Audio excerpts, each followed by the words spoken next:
How to find last year's AGI in TurboTax Online. It's a pretty simple process, so let's get started. First thing first, head over to any of the preferred web browser. Well, you have to move into the official site of TurboTax.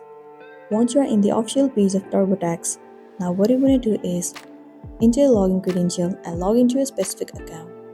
Once you have been logged in, click on this account at the bottom left corner of the screen.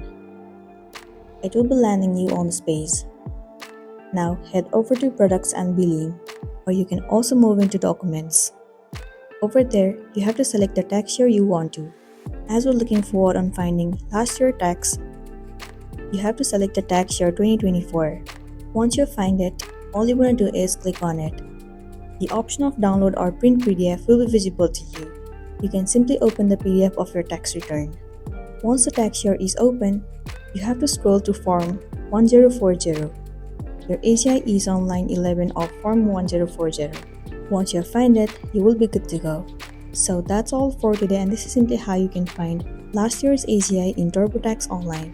Make sure to smash the like button and consider subscribing to our channel. We'll see you in the next one.